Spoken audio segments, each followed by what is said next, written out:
Hi കൂട്ടുകാരെ, എല്ലാവർക്കും പുതിയൊരു വീഡിയോയിലേക്ക് ഹാർദമായ സ്വാഗതം. ഇന്ന് നമ്മൾ ഉണ്ടാക്കാനായിട്ട് പോകുന്നത് പപ്പടം ഉപയോഗിച്ചുകൊണ്ടുള്ള ഒരു തോരനാണ്.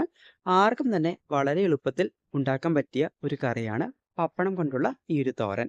അപ്പോൾ നമ്മുടെ വീട്ടിൽ കറിയൊന്നും ഇല്ല എങ്കിൽ വീട്ടിൽ പപ്പടം ഉണ്ടെങ്കിൽ ആർക്കും തന്നെ വളരെ എളുപ്പത്തിൽ ഉണ്ടാക്കാൻ പറ്റിയ ഒന്നാണ് ഈ ഒരു പപ്പടം തോരൻ. അതിനായിട്ട് നമുക്ക് പപ്പടം എത്രയാണോ വേണ്ടത് അത്രയും പപ്പടം വറുത്തെടുക്കുക. പപ്പടം വറുത്ത എണ്ണയിലേക്ക് തന്നെ ആവശ്യത്തിന് കടുക് ചേർത്ത് കടുക് പൊട്ടിക്കുക.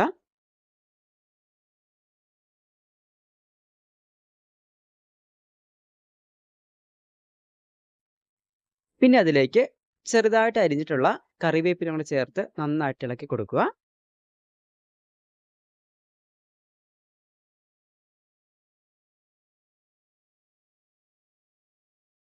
ഇനി ഇതിലേക്ക് ചേർത്ത് കൊടുക്കേണ്ടത് ചെറുതായിട്ട് അരിഞ്ഞെടുത്തിട്ടുള്ള സവോളയാണ്. സവോളയുടെ എണ്ണം നമുക്ക് എത്രയാണോ വേണ്ടത് അതനുസരിച്ച് ചേർത്ത് കൊടുക്കാവുന്നതാണ്. സവോള പെട്ടെന്ന് വഴന്നു കിട്ടാനായിട്ട് അതിലേക്ക് ഉപ്പും കൂടെ ചേർത്ത് കൊടുക്കുക.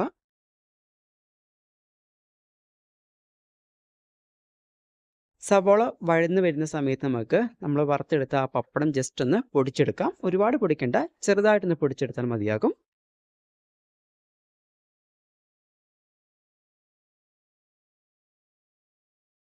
സവോള നന്നായിട്ട് വഴന്നു കിട്ടിയാൽ അതിലേക്ക് നമുക്ക് ആവശ്യത്തിന് മുളക് പൊടി ചേർത്ത് കൊടുക്കാവുന്നതാണ്. എരിവ് എത്രയാണോ ആവശ്യം വേണ്ടത് അതനുസരിച്ച് മുളക് പൊടി ചേർത്ത് കൊടുക്കാവുന്നതാണ്. ഇവിടുത്തെ മുളക് പൊടിക്ക് നല്ല എരിവായതുകൊണ്ട് കുറച്ച് ചേർത്ത് കൊടുക്കുന്നുള്ളൂ.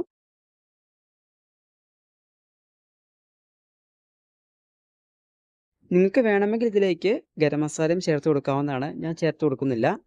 ഇനി നമുക്ക് നമ്മൾ പൊടിച്ചു വെച്ചിരിക്കുന്ന പപ്പടം കൂടെ ചേർത്ത് നന്നായിട്ടൊന്ന് മിക്സ് ചെയ്തെടുക്കുക. പിന്നെ ഇതിലേക്ക് നമുക്ക് തേങ്ങയും ചേർത്ത് കൊടുക്കാവുന്നതാണ്. ഇപ്പോൾ ഇവിടെ തേങ്ങ ഇല്ലാത്തതുകൊണ്ടാണ് തേങ്ങ ചേർത്ത് കൊടുക്കാത്തത്. തേങ്ങ ചിരകിയതും കൂടി ചേർക്കുകയാണെങ്കിൽ നല്ല ടേസ്റ്റ് ആയിരിക്കും.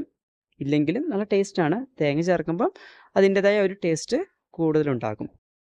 അപ്പോൾ പപ്പടവും ചേർത്ത് നന്നായിട്ട് മിക്സ് ചെയ്യുക. അതിനുശേഷം നമുക്ക് ജസ്റ്റ് ഒന്ന് ചൂടായി വരുമ്പോഴത്തേക്ക് നമുക്ക് ഓഫ് ചെയ്ത് കറി നമുക്ക് വാങ്ങി വെക്കാവുന്നതാണ്. ഇത് നമുക്ക് ചോറിനൂടെ കഴിക്കുന്നതാണ് ഏറ്റവും നല്ലത്. അപ്പോൾ എല്ലാവർക്കും പപ്പടം തോരൻ ഇഷ്ടമായെങ്കിൽ ലൈക്ക് ചെയ്യാൻ മറക്കരുത്. അപ്പോൾ അടുത്ത ദിവസം മറ്റൊരു വീഡിയോയിൽ കാണാം. അതുവരെയ്ക്കും എല്ലാ പ്രിയപ്പെട്ടവർക്കും ശുഭദിനം. വീഡിയോ ഒന്ന് ലൈക്ക് ചെയ്യാൻ മറക്കണ്ട കേട്ടോ.